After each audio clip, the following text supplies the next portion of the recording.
Okay, now we see we have a discussion about teaching characteristics.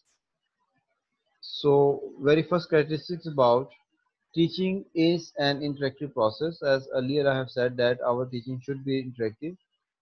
Then, if we want to become effective teacher, then it is one of the best characteristics that we should follow. That we need to make our teaching more and more interactive. So for the very purpose, we need to prepare certain questions before coming to class about the content. तो उसमें वो short question जो हैं आपके हैं और वो आप फर्दर क्लास के अंदर डिफरेंट स्टूडेंट से पूछें. तो these can be so so smart और सो सिंपल क्वेश्चंस कि आप जस्ट नॉलेज लेवल पे पूछ सकते हैं, कम्प्रीहेंशन लेवल पे बना सकते हैं, वही पूछ सकते हैं. तो आप स्टूडेंट के अंदर थोड़ा सा ये थिंकिंग प्रोसेस होता है इंक्रीज करने के लिए क्वेश्चनिंग होती है, और थोड़ा सा ये देखने के लिए कि वो हमारे साथ हैं या नहीं है. तो इस पर्पज़ के लिए हम हमारी जो टीचिंग है should always be interactive. Okay. Second teaching is about characteristics about teaching is both formal and informal. इस पे कौन कमेंट करेगा आप में से?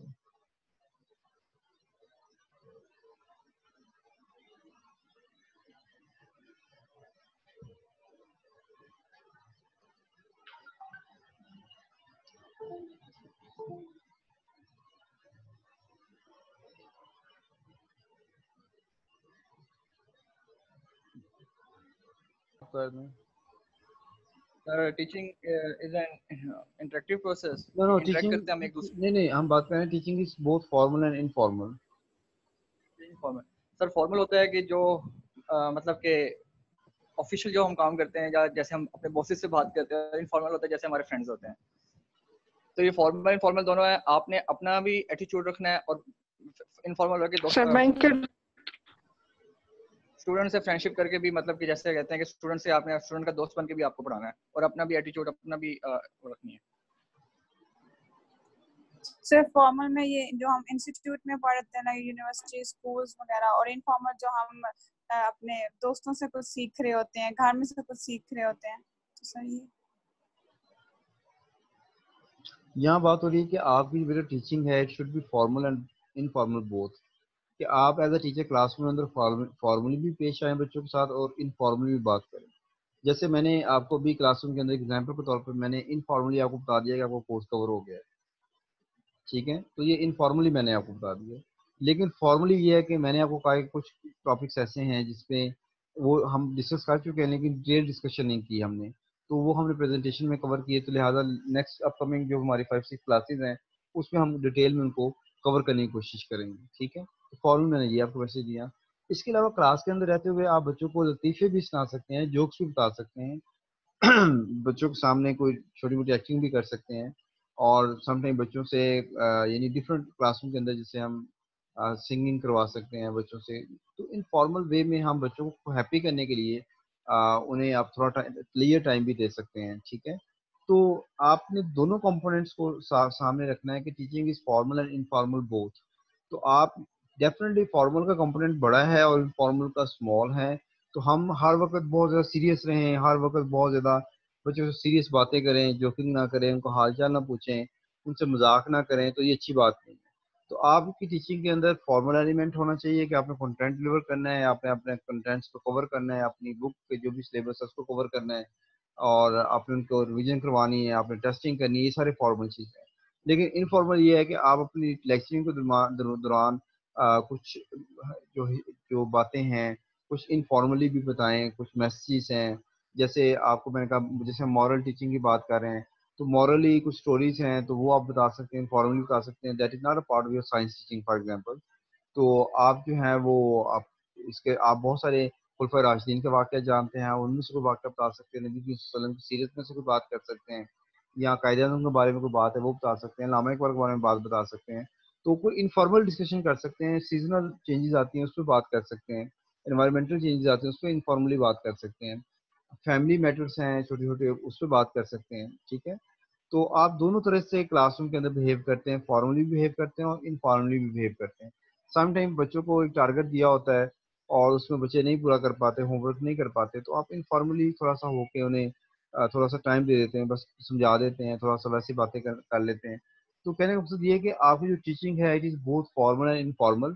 तो हम हर वक्त बहुत सीरियस रह के क्लास के अंदर कि मैं टीचर हूँ, मैं को बुला हूँ, मैं पता नहीं क्या चीज़ हूँ। तो ऐसा नहीं, आपने कोई ग्रेशियर या ऐसा गेटअप नहीं बनाना अपना, अपनी पर्सनैलिटी इस तरह की नहीं करनी, बल्कि आपने किसी गाहे बगाए कभी कभी इनफॉर्मली बच्चों से पेश आना है। हमारे जो टीचर्स थे, सम टाइम जब हम यूनिवर्सिटी में थे तो वो हमें बाहर कैंटीन पे ले जाते थे क्लास के दौरान, और वहाँ पे हमारी क्लास कैंटीन भी होती थी, और कैंटीन के साथ चाय भी पेश करते थे, और साथ में इधर उधर की बातें हो रही थी, पॉलिटिक्स पे बातें हो रही होती थी, या नॉर्मल जो रूटीन की मैटर्स होते हैं वो डिस्कस हो रहे होते थे।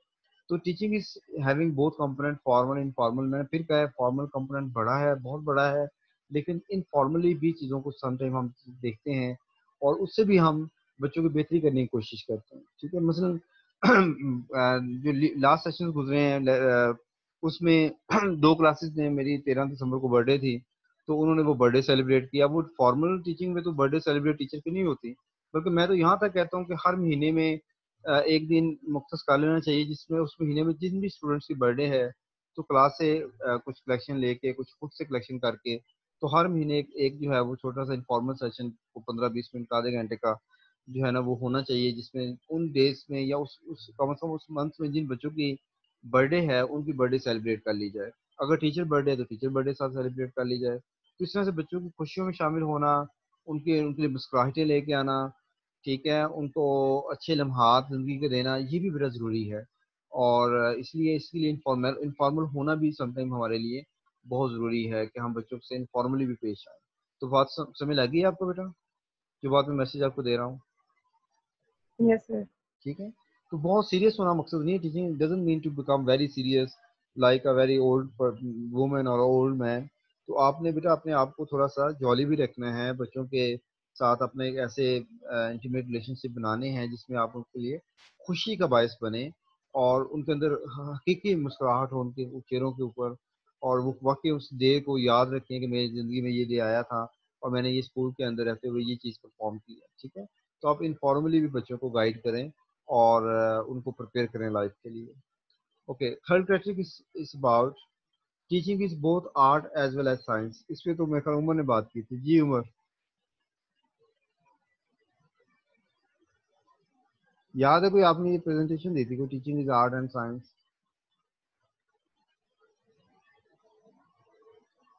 उमर है यहाँ पे? यस सर हूँ। आपने ये प्रेजेंट की थी ये क्लास के अंदर, क्या बात की थी? मैं भी भूल गया हूँ।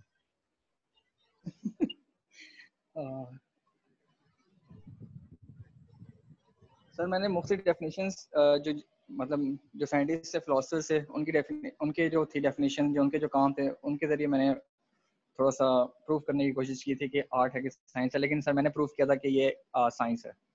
अच्छा, नहीं असल में ना ये साइंस नहीं है, ये आर्ट भी है और साइंस भी है, दोनों चीजें हैं। Yes sir. ये हम वी बिलीव इन दैट कि teaching is at the same time it is art as well as it is science. ठीक है, दोनों चीजें। जैसे आपने लास्ट टाइम फ्लैनर बोर्ड देखा है, तो फ्लैनर बोर्ड कितने खूबसूरत लग रहे थे जो फ्लैनर बोर्ड हमने पिक्चर्स में देखे हैं।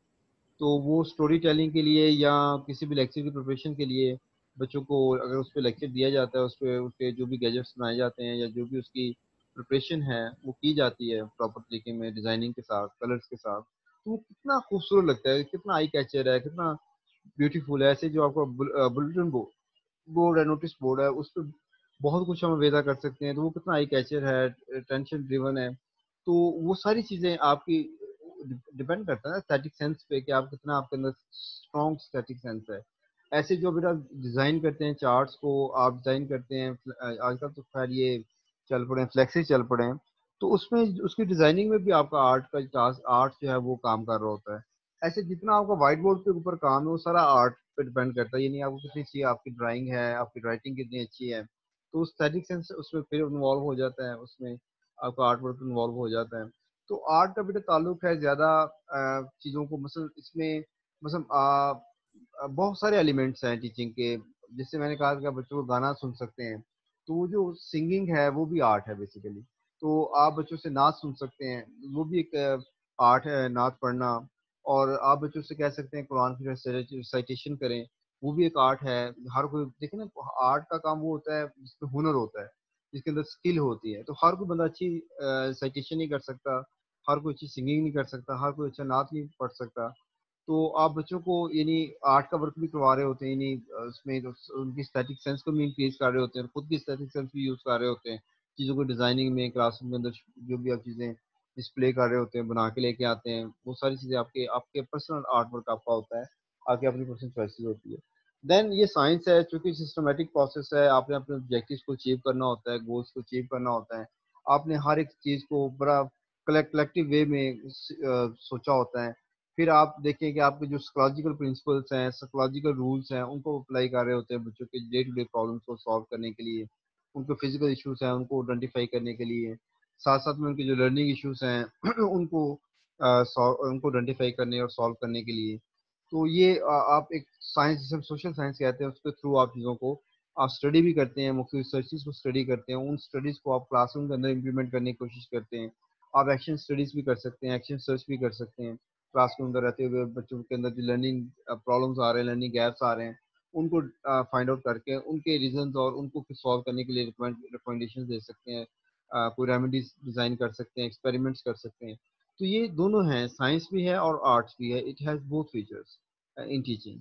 तो आप एज अ अफेक्टिव टीचर आप अपने जो एस्थेटिक सेंस है, आपका जो आर्ट है, उसको भी यूज़ कर सकते हैं, बच्चों के अंदर भी ये चीज़ें डेवलप कर सकते हैं, उनके भी आर्ट वर्क को यूज़ कर सकते हैं, और साथ साथ में साइंटिफिकली टीचिंग को हम देख सकते हैं कि हमने इसको डिफरेंट स्टेप्स में चीज़ों को लेके जाना है। आपके जितने मेथड्स हैं, उसके प्रोसीजर्स होते हैं, उन प्रोसीजर्स को फॉलो करते हैं और उसके थ्रू हम रिजल्ट्स लेने की कोशिश करते हैं।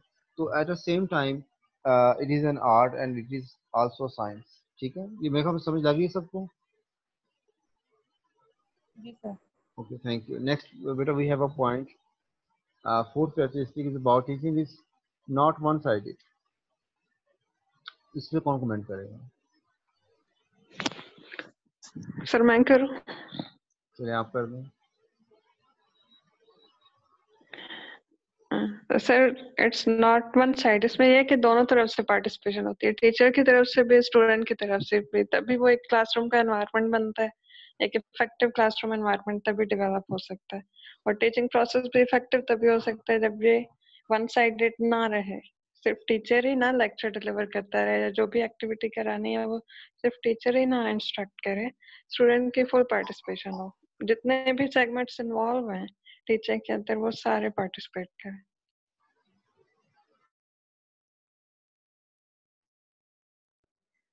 इसमें सर छोटे बच्चे हम देखें तो ऐसे सीख रहे होते हैं कि अगर टीचर उनसे कुछ पूछें तो वो मतलब ऐसी चीज जो वो खुश होके बताएं, उनको मतलब ना भी आती हो लेकिन वो उसमें कुछ ना कुछ उन्होंने देखा हो, उसमें पार्टिसिपेट कर रहे होंगे, तो इस तरह से भी हम उनको ये चीज सिखा सकते हैं कि आपने भी पार्टिसिपेशन करनी है।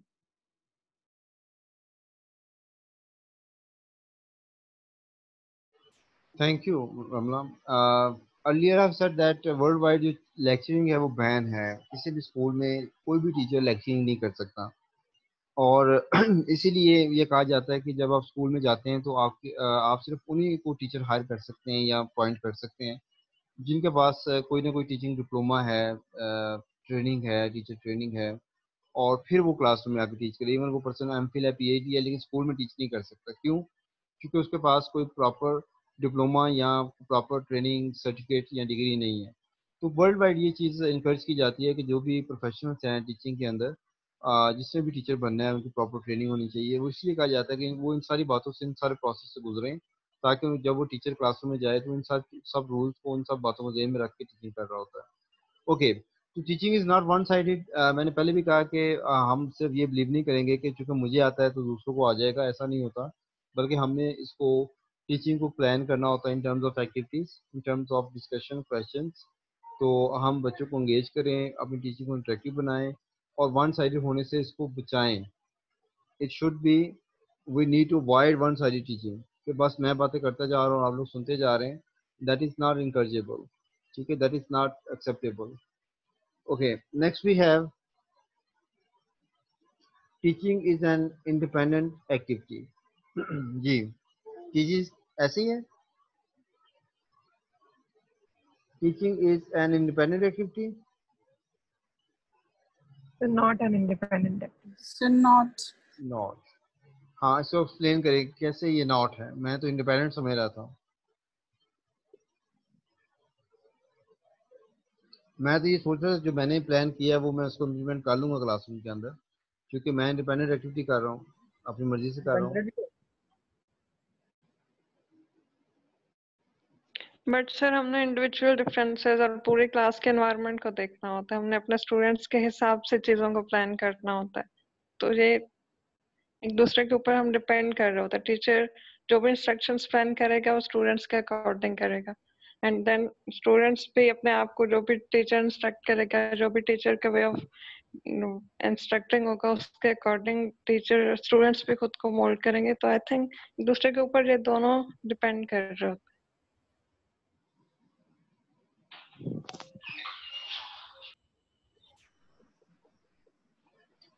आप सही कह रहे हैं कि teaching is not independent activity, क्योंकि आप देखिए एक एक शेफ है वो कुक कर रहा है, या आप लोग खुद कुकिंग करते हैं, आप में से अक्सर कुकिंग जानते हैं, तो अगर आप बिरयानी बना रहे हैं तो इंडिपेंडेंटली आप बिरयानी बना रहे हैं और वो बिरयानी बन जाएगी कुछ प्रोसेस में, आधे घंटे में घंटे में बिरयानी आप प्रिपेयर हो जाती है। लेकिन जब हम टीचिंग की बात करते हैं और टीचिंग में अगर आप एक्सपेरिमेंट परफॉर्म कर रहे हैं फॉर एग्जांपल, तो लाजमी नहीं है कि जो एक्सपेरिमेंट आपने परफॉर्म किया है उसकी जो भी आपने ऑब्जर्वेशंस ली हैं और जिन भी प्रोसीजर से स्टेप से आपने चीज़ें की हैं, तो आप ये बिलीव करना शुरू कर लेंगे कि बच्चे भी उसी तरह कर लेंगे जैसे आपने अभी 10 मिनट लगा के 15 मिनट लगा के वो ऑब्जर्वेशंस की हैं और बच्चों को बताया है। ऐसा पॉसिबल नहीं होता, क्योंकि आपको ये आता है, आपने बहुत सारी इसके लिए बहुत दफ़ा वो एक्सपेरिमेंट परफॉर्म किया होता है, रिविजन की होती है। तो ऐसे कुछ बच्चे ऐसे हैं जो फास्ट लर्नर्स होते हैं, वो फ़ौरन लर्न कर लेते हैं, फ़ौरन पिक कर लेते हैं। कुछ स्लो लर्नर्स हैं जिनके लिए पिक करना मुश्किल होता है। तो टीचिंग इज़ नॉट इंडिपेंडेंट। तो आप ये एक्टिविटी इंडिपेंडेंट नहीं है कि मैं कह दूंगा और हो जाएगा, ऐसा नहीं है, बल्कि उस चीज़ पे लेके आना, उस लेवल पे लेके आना बच्चों को बड़ा मुश्किल टास्क होता है। यानी सबको उस लेवल पे लेके आना हमारी रिस्पॉन्सिबिलिटी होती है, सिर्फ चंद एक को नहीं। तो क्लासरूम के अंदर नेचुरली ऐसा होता है 3-4 बच्चे वैसे लायक होते हैं और वो अच्छे ग्रेड्स हमेशा ही ले लेते हैं रोट लर्निंग से या जैसे भी। लेकिन अगर सारी की सारी क्लास अच्छे ग्रेड्स ले रही है तो ये टीचर की अच्छी सबसे बड़ी कामयाबी है। तो इसलिए टीचिंग जो है वो डिपेंड कर रही होती है स्टूडेंट पे, उनके पेस पे, उनके आईक्यू पे या उनके लेवल ऑफ अंडरस्टैंडिंग पे, उनकी प्रिपरेशन पे, उनकी इन्वॉल्वमेंट पे। ठीक है, तो ये रेडीनेस पे, ये सारे वो इंडिकेटर्स हैं जिसपे टीचिंग जो है वो डिपेंड कर रही होती है। So what teaching is not an independent activity. Okay, next we have teaching is planned activity. इसको कमेंट करें।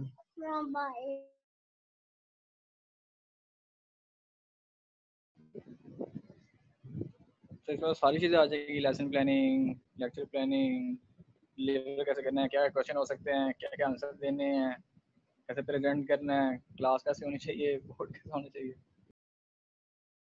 एनवायरनमेंट। ठीक है, तो we need to plan our teaching and all the activities that we have to perform in the classroom.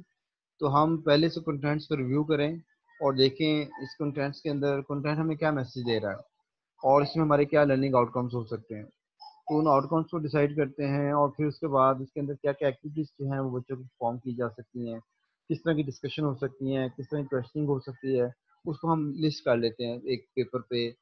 ठीक है, अगर आप written plan कर रहे हैं तो पेपर पे नोट कर लेंगे, अगर आप ओरल प्लान कर रहे हैं या वर्बल प्लान कर रहे हैं तो फिर आप उनको कम से कम ये होता है कि जो भी उसके इंडिकेटर्स होते हैं उनको फॉलो करते हैं और अपनी प्लानिंग को उसके मुताबिक जो है वो करने के बाद क्लास में जाके उसको इम्प्लीमेंट करते हैं। प्लानिंग बेटा आपको दोनों तरह हो सकती है, वर्बल भी हो सकती है और रिटन में भी हो सकती है। तो बेहतर यही है कि आपकी रिटन प्लानिंग हो स्कूल के अंदर जो फॉर्मल रिक्वायरमेंट्स होती हैं, तो ये ज़्यादा बेहतर है, ताकि किसी वजह से अगर आप स्कूल छोड़ भी जाएं तो जो बाद में आपका टीचर आएगा उसको आपके लेसन प्लान्स मिल जाते हैं, तो उससे अंदाज़ा हो जाता है किसने किस तरह की प्लानिंग की है, किस तरह की चीज़ों को इम्प्लीमेंट किया है और क्लास को कैसे टीचर लेके चला है। तो उनको काफ़ी असिस्टेंस हो जाती है इसी को समझने के लिए। तो इसलिए ये एक ऑफिशियल रिकॉर्ड होता है आपकी जो टीचर प्लानिंग होती है। Okay, then we have teaching is diagnostic and remedial. इस पे कौन कमेंट करेगा?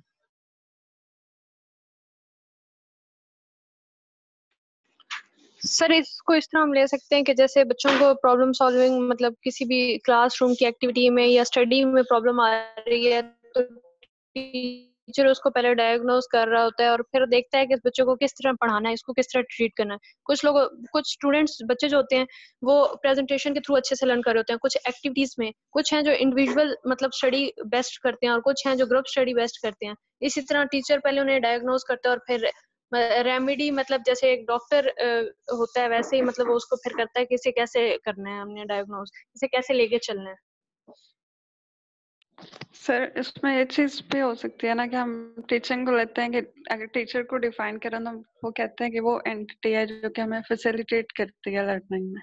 तो टीचिंग प्रोसेस को देखें तो हमें अगर लर्निंग में जो भी इश्यूज आ रहे हैं उनको डायग्नोज करना एंड देन उनको सॉल्व करना, तो ये पूरी एक्टिविटी इन्वॉल्व होती है।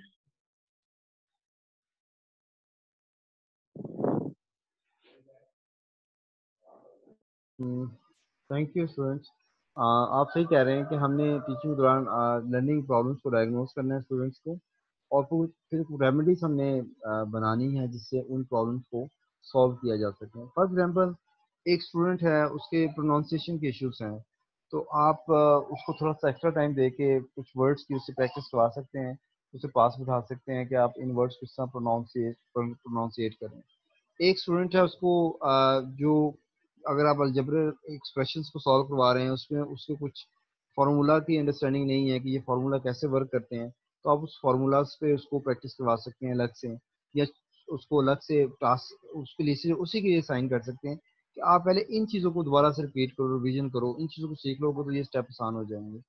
ऐसे साइंस के अंदर आप जब टीच कर रहे होते हैं बच्चों को कंसेप्ट लिंकेज का इशू होता है, तो या वो मिक्स कर जाते हैं बात कंसेप्ट को, तो उसमें उन चीज़ों को आइडेंटिफाई करें, फिर उनको वो जो मिक्सिंग हो रही है उसमें थोड़ा सा उनको एक्सप्लेन करें, और उनको राइटिंग में लेके आएँ या उनको वर्बली थोड़ा सा बताएं और फिर उनसे राइटिंग करवाएं या वर्बली उनसे एक्सप्लेनेशन में। तो इस तरह से छोटे छोटे जो चंक्स ऑफ इंफॉर्मेशन हैं जहाँ पे बच्चे फंस जाते हैं या नहीं समझ पाते, तो उनको थोड़ा सा इंडिविजुअल टास्क दे के भी उस पर हम उनको करवा सकते हैं। और जहाँ पे कोई मेन प्रॉब्लम इश्यूज आ रहा होता है वहाँ पे फिर ज़्यादा मेहनत की ज़रूरत होती है, वहाँ पे फिर हम पेरेंट्स को इन्वॉल्व कर सकते हैं या बाकी टीचर्स होते हैं उनसे मुशावरत कर सकते हैं। तो मेरे क्लास के अंदर ये पार्टिकुलर 1 2 3 स्टूडेंट्स हैं, इनको ये इश्यूज आ रहे हैं और आपकी क्लास में क्या इश्यूज इनके साथ हैं, तो वहाँ पे उनसे भी हेल्प ले सकते हैं। और इस तरह से मिल के टीम वर्क करके हम उन स्टूडेंट्स को उन प्रॉब्लम से उन इशू से उनकी जान छुड़ा सकते हैं या कम से कम उनको असिस्ट कर सकते हैं कि वो इफेक्टिव लर्निंग की तरफ आएँ और चीज़ों को प्रॉपरली रिटेन कर सकते हैं। Okay, then we have teaching is dominated by the communication skills. इस पे कौन कमेंट करेगा?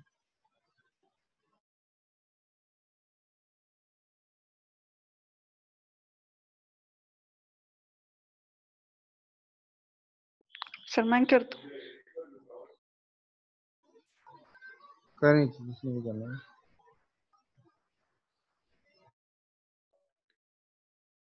टीचिंग जो पूरी एक्टिविटी है वो स्टार्ट है कम्युनिकेशन से होती है।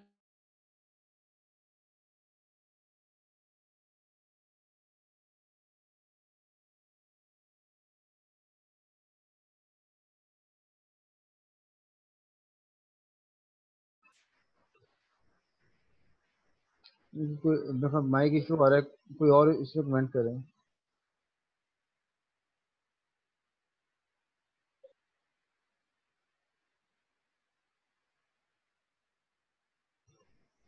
सर इसमें ये है कि टीचिंग जो है वो डोमिनेटेड ऐसे है कि अगर उसके कम्युनिकेशन स्किल्स जो है वो अच्छे होंगे, मींस वो जो भी चीज कम्युनिकेट करना चाहता है वो अच्छे से कम्युनिकेट करे, स्टूडेंट तक वो बात पहुंच जाए, उसे समझ आ जाए। जी, कोई और? ये है कि टीचिंग से ज़्यादा हमें अपनी कम्युनिकेशन स्किल्स हमें देखनी होती हैं कि हम दूसरे से कम्युनिकेट अच्छा कर रहे हैं कि नहीं कर रहे। अगर हम अच्छा कम्युनिकेट ही नहीं कर रहे तो वो टीचिंग नहीं होती। तो टीचिंग से ज़्यादा हमारी कम्युनिकेशन स्किल्स ज़्यादा मैटर करती हैं कि वो कितनी स्ट्रॉन्ग है। वो ज़्यादा स्ट्रॉन्ग होनी चाहिए टीचिंग से ज़्यादा, तभी हमारी टीचिंग। सर टीचिंग जो प्रोसेस ही है, हम लोगों ने अपनी इंफॉर्मेशन ट्रांसफर करनी है। अब वो हम तभी ट्रांसफर करेंगे जब हमें कम्युनिकेट करना आएगा, हमें समझाना आएगा। तो वही है कि टीचर में ये कम्युनिकेशन स्किल अच्छी होनी चाहिए, तभी वो अपने लेक्चर को स्टूडेंट्स को अच्छे तरीके से समझा सकते हैं और अपनी इंफॉर्मेशन को कन्वे कर सकते हैं।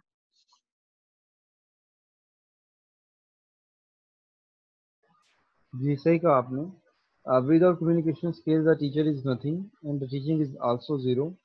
सो मैंने लास्ट टाइम भी आपको बताया था कि जो सबसे बड़ी एविएट होती है वो टीचर खुद होता है, क्योंकि टीचर के पास ऑडियो भी है और टीचर के पास विजुअल दोनों चीज़ें होती हैं।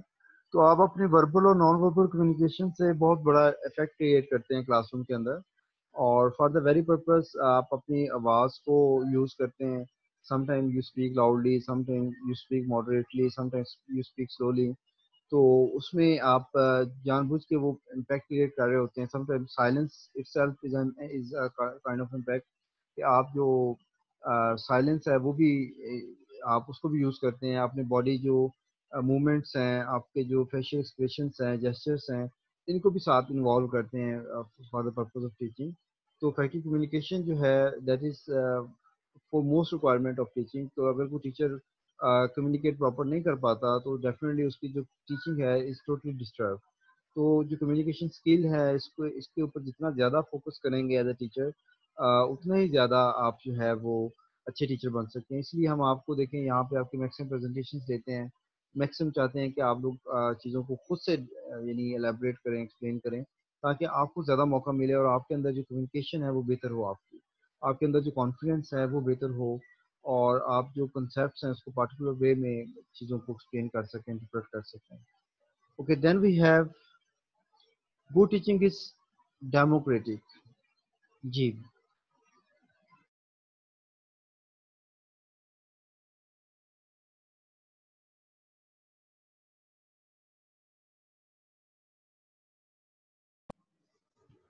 सर डेमोक्रेटिक सबकी राय होनी चाहिए, सबके साथ मिलके चलना चाहिए. सबके क्वेश्चन जैसे उनके क्वेश्चन है, उनके क्वेश्चन के आंसर भी देने हैं, अपना भी देखना है. सर ये नहीं कि मैं खुद भाई ठीक हूँ, ये नहीं वो हूँ. सबको साथ लेके चलो, स्टूडेंट्स को साथ लेके चलना है सर.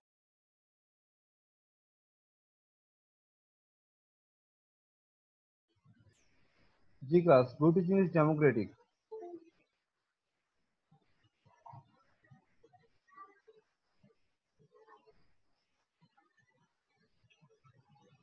कोई कमेंट कर रहा है इसमें?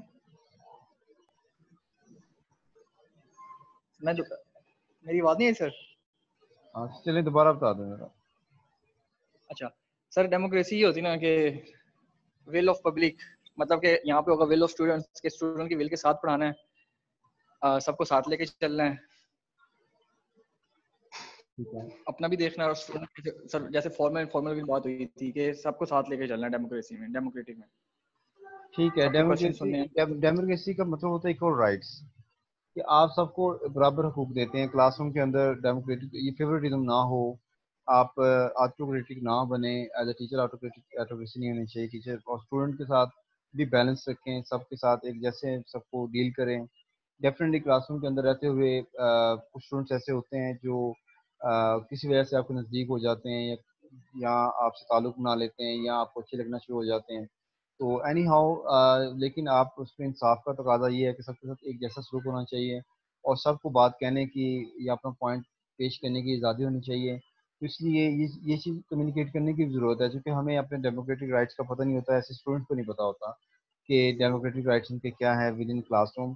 तो उसमें हम मोटिवेट करें बच्चों को क्वेश्चनिंग करें, क्योंकि हमारे यहाँ पे जो कल्चर है पाकिस्तान में, अक्सर क्लासेस में टीचर जो है वो चीज़ को माइंड करता है कि स्टूडेंट ने क्वेश्चन क्यों पूछा है. ठीक है, तो ये अच्छी बात नहीं है. आपने अपने बच्चों को मोटिवेट करना है टुवर्ड्स क्वेश्चनिंग, और उनको बल्कि ये उनके अंदर ये एबिलिटी पैदा करनी है क्वेश्चनिंग की, कि वो अच्छे से अच्छे क्वेश्चन सोचें और उनको क्लासरूम के अंदर वो आपसे पूछें या दूसरों से पूछें. तो इस तरह से डेमोक्रेसी में चाहिए, हर किसी की से होनी चाहिए. जो बात जो कहना चाहता है, जो फील कर रहा है वो बताए. अच्छा लगता है तब भी, बुरा लगता है तब भी. तो ये बहुत ज़रूरी है कि हमारे जो बच्चे हैं उनको समझ आए कि भाई उनके अपने राइट्स हैं, और हम वही लर्निंग बेहतर होगी जहाँ पे बच्चे अपनी सेक के साथ बैठे होंगे. ये नहीं है कि डर के और खौफ से बैठे हों और फिर वो बस टाइम पास कर रहे हो. तो इसमें उनकी बहुत सारी जो एबिलिटीज़ हैं वो दब जाती हैं जब हम ऑटोक्रेटिक वे में चीज़ों को डील करने की कोशिश करते हैं. या टीचर बहुत डांट करता है या बहुत ज़्यादा डांट डप करता है, तो उससे जो बच्चे होते हैं फिर वो उनके अंदर पूछने की ज़रूरत नहीं पैदा होती, और वो बात नहीं प्रॉपर कम्युनिकेट कर पाते. Whatever they are thinking, अगर उनको नहीं आता तब वो ये भी नहीं बता सकते कि मुझे नहीं आता. तो ये बहुत बड़ा इशू है हमारे किड्स के साथ. तो जब टीचर ऑटोक्रेट होकर क्लासरूम में जाता है तो वो अपने आवाज़ से, अपने दबदबा से बच्चों को खामोश कर देते हैं, और बच्चे बाद में टीचर से बात ही नहीं कर पाते प्रॉपर. तो ये फिर डेमोक्रेटिक इन्वायरमेंट नहीं है जिसमें बच्चे दब जाएँ और टीचर बहुत ज़्यादा ऑटोक्रेटिक वे में क्लासरूम लेके चले.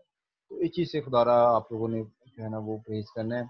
अब देखें ना, मेरे मेरे साथ आप बड़ा इजीली और फ्रेंकली आप बात कर लेते हैं, कम्युनिकेट कर लेते हैं, मुझे वो बात भी कह देते हैं जो शायद आपको नहीं भी कहनी चाहिए, लेकिन मैं फिर भी सुन लेता हूँ और फिर अपना रिस्पॉन्स देता हूँ और कोशिश करता हूँ उसके मुताबिक आपको गाइड कर दूँ। तो ये ज़रूरी है कि हम स्टूडेंट्स के ट्रस्ट को विन करें और स्टूडेंट के साथ अच्छा रैपर जो है वो डेवलप करें, और स्टूडेंट के साथ उनके जो डेमोक्रेटिकली हम उनको मौका दें कि वो अपनी से के साथ क्लासरूम के अंदर मौजूद हैं। मैं एक छोटा सा आपको वाक़या बताता हूँ। जब मैं यूनिवर्सिटी में पढ़ रहा था तो कुछ विजिटिंग टीचर्स आते थे जो हमें पढ़ाते थे क्लासरूम के अंदर। तो आप ये जान के बड़ा अजीब सी बात थी कि हमारे जो प्रिंसिपल साहब थे, तारिक असमत साहब, वो बाकायदा मुझे बुलाते थे। I was a seer in the class. तो वो मुझे बुलाते थे, मुझसे पूछते थे कि ये जो आज आपके पास टीचर आया है, इसने जो लेक्चर दिया है, आप क्या समझते हैं कि इसका लेक्चर अच्छा था, या एक दो लेक्चर के बाद वो बुलाते थे क्या इसको कंटिन्यू करना चाहिए, इसको ड्रॉप कर देना चाहिए। और यकीन करें, अगर मैंने ओके कर दिया तो टीचर क्लासरूम में आता था, और अगर मैंने कह दिया कि नो सर मुझे अच्छा नहीं लगा या क्लास को अच्छा नहीं लगा, तो डेफिनेटली वो टीचर दोबारा क्लासरूम में नहीं आता था। तो इस हद तक जो अथॉरिटेटिव थे स्टूडेंट्स, कि अगर स्टूडेंट्स की पसंद होती तो टीचर कंटिन्यू करेगा, स्टूडेंट की पसंद नहीं है तो टीचर कंटिन्यू नहीं कर पाता था। ये मैं हायर एजुकेशन की बात कर रहा हूँ।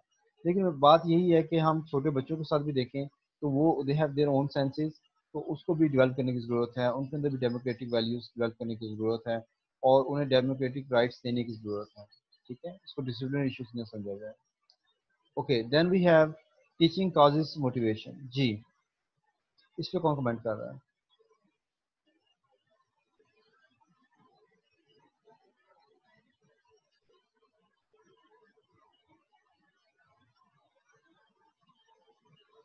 Juveria is there?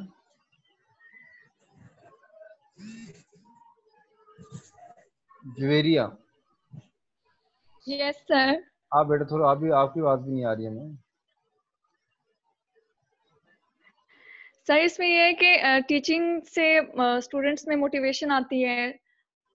टीचर जो होते हैं वो स्टूडेंट को मतलब टीचिंग स्किल से मोटिवेट करते हैं कि वो अपने प्रैक्टिकल लाइफ में कैसे सक्सेसफुल हो सकते हैं। ठीक है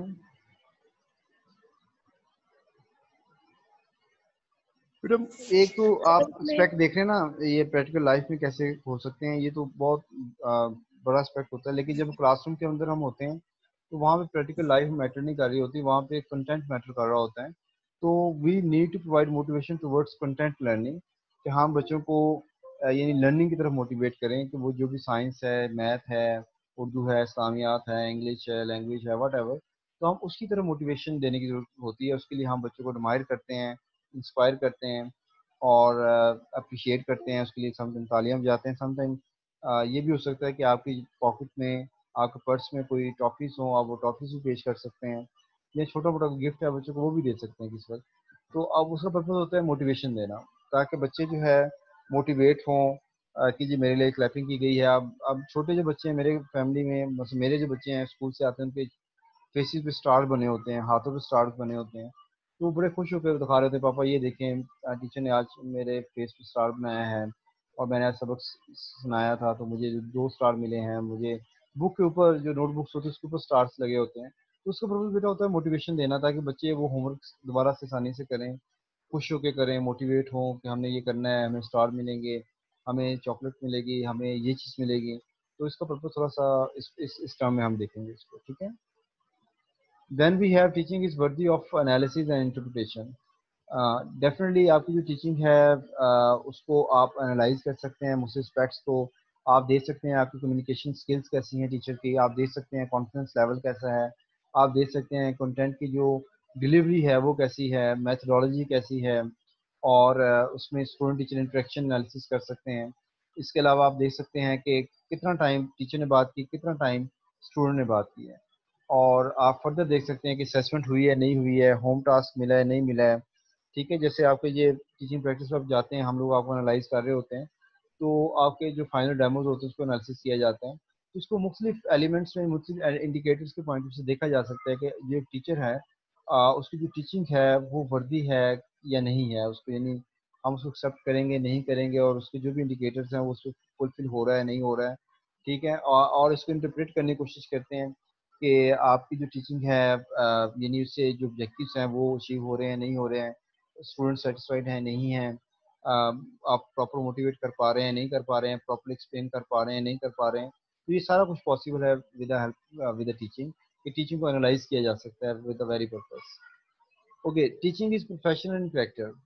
तो ये बात भी शायद हमने शुरू में की थी, जो प्रेजेंटेशन इसका टॉपिक भी था कि टीचिंग इज़ अ प्रोफेशन। तो ये डेफिनेटली टीचिंग जो है वो प्रोफेशनल है, इसलिए मैंने आपसे कहा कि हर कोई टीचर नहीं बन सकता। वर्ल्ड वाइड ये रूल है कि आप अगर टीचर बनना चाहते हैं तो आप टीचिंग कोर्सेज करते हैं, फिर उसके बाद आप टीचिंग ज्वाइन करते हैं, चाहे आप PhD कर लें, MPhil कर लें, मास्टर्स कर लें, आप स्कूल में जाकर टीच नहीं कर सकते। तो डेफिनेटली ये प्रोफेशन है, नोबल प्रोफेशन है, और इसकी ट्रेनिंग भी रिक्वायर्ड है, और उसके बाद फिर आप उन क्लासेस में जाके जो भी आपने लर्न किया होता है उसको इम्प्लीमेंट करें। उसमें से एजुकेशन साइकोलॉजी है, असेसमेंट है, करिकुलम है, ICT है, एजुकेशन टेक्नोलॉजी है। इसके अलावा बहुत सारे आपके कोर्सेज हैं, फिलॉसफी है, आपकी क्लास में मैनेजमेंट है, स्कूल मैनेजमेंट है। तो variety of courses you learn during your practice और ट्रेनिंग, और फिर उसी को आप क्लासरूम के अंदर उन्हीं रूल्स को, उन्हीं उन्हीं नॉलेज को आप इम्प्लीमेंट करने की कोशिश करते हैं। ठीक है, ओके। तो ये आज के लिए इतना काफ़ी है। कुछ डिटेल में ये मैं स्लाइड आपको शेयर कर रहा हूँ, उसको आप डिटेल में पढ़ लीजिएगा। ये इसी से रिलेटेड है, टीचर कैरेक्टरिस्टिक्स हैं, स्टूडेंट कैरेक्टरिस्टिक्स, ये कल बात करेंगे। ठीक है, अभी टाइम ऑफ हो रहा है, तो कल से मुराद मंडे को जो हमारी क्लास होगी इसमें हम इसको फर्दर डिस्कस करेंगे। और किसी का टर्म पेपर रहता है तो वो सबमिट करवा दें, वो फिर मैं चेक करके इस वीक में आपको रिटर्न कर देता हूँ, या जो भी इसमें अमेंडमेंट्स होंगे उसको ऐड कर देंगे।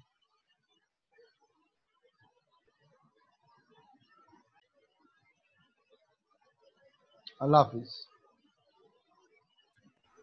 अल्लाह हाफिज़ सर।